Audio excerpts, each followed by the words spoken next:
this one's garbage. Why do you even exist? This one's the absolute best. Everyone loves to throw an opinion out there, especially when it comes to Pokemon, and today we're gonna do exactly that. The concept is very simple. I randomly generate a Pokemon, and then we'll share our thoughts on them. First off, we'll start with 5 Pokemon that can be from literally anywhere in the Pokemon world. Right, so the first Pokemon today is gonna be Blaziken. Ooh, okay. Blaziken is definitely my favourite of the Hoenn starters, and just in general, my favourite fully evolved fire starter. I remember getting a Mega Ruby when it first came out, and just sweeping teams with Mega Blaziken. I'm now realising that was 9 years ago? Where has the time gone? What? Honestly, not quite sure how they made a humanoid fire chicken look so badass, but they did it, so fair play to them. And even beyond my nostalgia for Blaziken, its Mega Evolution is still one of my favourites to this day. It looks so clean, man. First up, we have Blaziken. Now we've got Bayleaf, okay. Not quite sure how we've had 2 starters in a row, but we'll go with it. Unlike the rest of the evolution line, I actually really like Bayleaf's design, especially for a middle evolution, as they usually look awkward or weird. Also, I really like Ash's in the anime. You can really sense the trust they have between each other, you know? Alright, on to the next one. Pidove, bruh. As you can probably tell from my reaction, I really don't care for it, in the slightest actually. It's the first stage of the worst regional bird line, and also it's literally just a pigeon. Not much going for it. I've actually heard if you don't like the video, this exact pigeon will stare into your window when you're trying to sleep, so please like the video. Please don't be as lame as Pidove this time. I can deal with it. Honestly, this bulky pile of rocks isn't all bad, as long as it's not hit with a special move anyway. The fact that it gains armor upon evolution, what I think is supposed to be armor anyway, is actually so much better than just a bigger Rhydon. Just a quick question whilst I was looking at its stats and stuff. Why does it have lightning rods as an ability? It's a part ground type that's a physical attacker, so it wouldn't even benefit from that special attack boost anyway. At least it can use either of its other abilities. Solid Rock and Reckless are both really decent. It also has an amazing shiny. I love the silver and yellow combo. I'm gonna guess this is gonna be Aegislash. Imagine though. Aurorus is definitely one of my favourite fossil Pokemon. It's just so pretty and elegant. I really want to shiny hunt this at some point, as they did an amazing job designing it shiny. And by shiny hunt, I mean just waiting for an event and then getting lucky in Pokemon Go, because I'm really lazy. The only fault I have with Aurorus is its typing. It could get a right hook from a Ledian and it would still get KO'd. So we got quite lucky with those choices.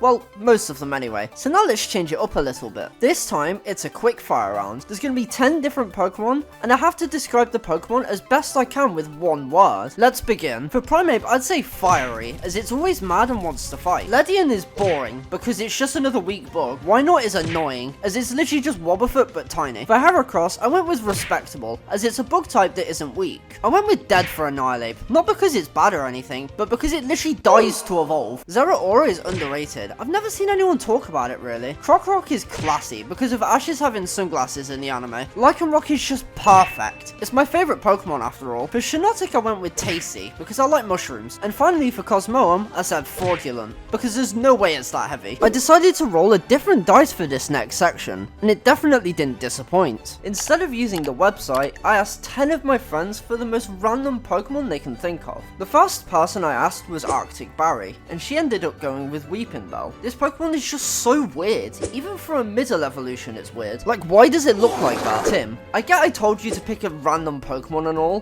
but how on earth do I talk about this Maractus guy? Just a jolly and goofy cactus that dances. That's it. Probably one of the most forgettable Pokemon ever created. John went with Lipid, and honestly, I think it's really underrated. It's got a super sleek design. The dark typing is especially fitting, considering every cat I've met is an Unfortunately though, for a fully evolved Pokemon, it's so weak. Its stat spread is genuinely abysmal as well. Because of this, I really hope this gets some form of evolution in the future. So Mesa said Numel, and this is possibly the most gormless NPC Pokemon ever created. Like, you can tell there's absolutely no thoughts going through its head whatsoever. Centiskorch is just very odd, so I don't really have many thoughts on it. Thanks Squidward. It does have one positive being its Gigantamax form, one of the few G-Max forms I actually like. I remember seeing it in Pokemon Journeys for the first time, and it was absolutely terrifying. The next person I asked was Dan, and he picked Delphox. Probably one of my more controversial takes, but I actually do like Delphox quite a lot. I do prefer its pre-evolutions though. This is mainly due to Serena's Fennekin only evolving into Braixen in X and Y, but I still like the line overall. If I remember correctly, most people just hate Delphox, but I'm not sure. Let me know in the comments what you think of Delphox. Of all Pokemon Trixie's could have chose from, he chose the funny Rhydon, didn't he? Every time I see see this Pokemon, it just reminds me of Team Rocket. I'm not really sure why, but it just does. Overall, I think we can all agree that Rhydon is just a much less cool Rhyperior. Ghostfire picked Flabebe, and he definitely went with a random one. The only thing Flabebe's really got going for it is that it's just adorable. The penultimate Pokemon for this section, we have Joa's Pokemon being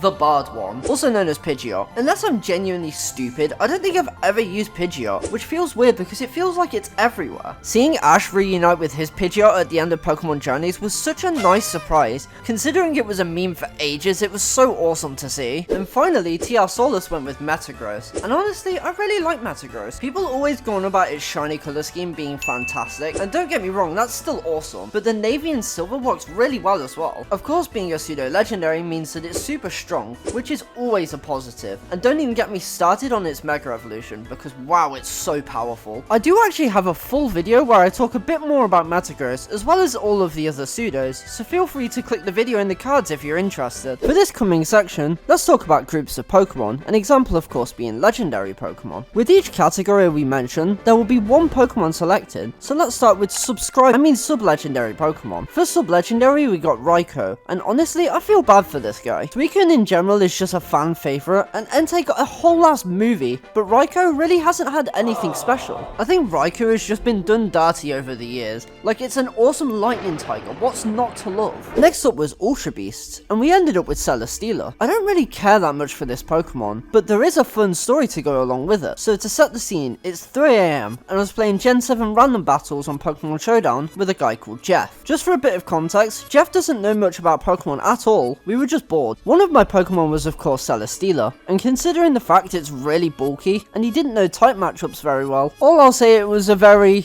long battle for Jeff. I'm pretty sure that Celesteela came with Rest and Air Slash, so he's almost definitely been put off Pokemon battling for the rest of his life. Sorry Jeff. Starter Pokemon are up next, and I got Unova and Samurott. One of my earliest Pokemon memories is Cameron defeating Marlon in the anime with his Samurott. And of course, 10-year-old me thought that was the coolest thing ever. It's just such an epic design. I need to play through a Unova game again at some point, just so I can use the regular one. Now on to Mega Evolutions, and I got Mega Scizor. Not really sure why, but I've always just found this kinda mid. Like, the change is cool, I guess, I don't know. Okay, so I randomly picked a legendary as usual, and it somehow picked Cosmoem again. So I re-rolled and somehow got Cosmog. So as it feels literally written in the stars, let's just talk about the entire evolution line. I love this evolution line to bits. Cosmog is absolutely adorable, and watching Ash take care of it in the anime was so fun to watch. The fact that this can then go on to evolve into a massive fire line or a huge moonbat is incredible. I can never decide which one I like more. This line is incredibly stacked with great Pokemon, and then of course Cosmoem.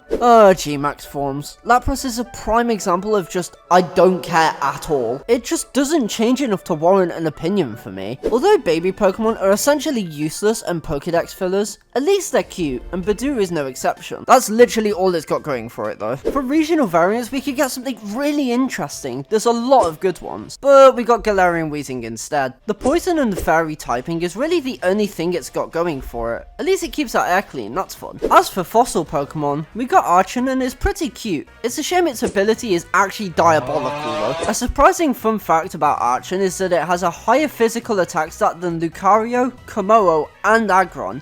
I bet that ruffled your feathers a little bit, didn't it? We got Jolteon for the evolution category, and no matter what we got here, there'd be something positive to say. This guy was absolutely carrying me in Pokemon Go for the longest time. I hope his back doesn't hurt too much from that. Not my favourite evolution by any means, but definitely a solid and iconic electric type for sure. Moving on to the random mythical Pokemon of this section, we got Darkrai, and this was a really pleasant surprise. I love the concept of the Nightmare. I am the Nightmare! KSI! That's the wrong Nightmare, but KSI is still pretty cool. I remember watching the rise of Darkrai for the first time, and it was just fantastic. It's definitely one of the better Pokemon movies for sure. In terms of regional birds so far, we've spoken of one that's terrible, and one that's kinda mid. But this time our luck has changed, and we got to speak about the best regional bird line. Well, Fletchinder specifically, but my point still stands. I've just realised we've now had a first stage, middle stage, and final stage evolution whilst talking about these. That's a really fun coincidence actually. Going back to Fletchinder, watching Ash's Fletchling evolve and then defeat a Talonflame in the same battle was absolutely ridiculous. I genuinely couldn't believe what I was seeing. Now we have our final category of this section, being Paradox forms, and we got Sliverwing. I'm pretty sure this is the favourite paradox form between this and Iron Moth, but personally I disagree. Slitherwing just doesn't feel like a Volcarona to me, at least compared to its alternative anyway. As its own Pokemon, however, I do respect it a lot more. Let's just hope there's not a gust of wind anytime soon, otherwise this species might go extinct. That was me brutally judging random Pokemon. We got pretty lucky with the Pokemon RNG gave us. That'll be it for now.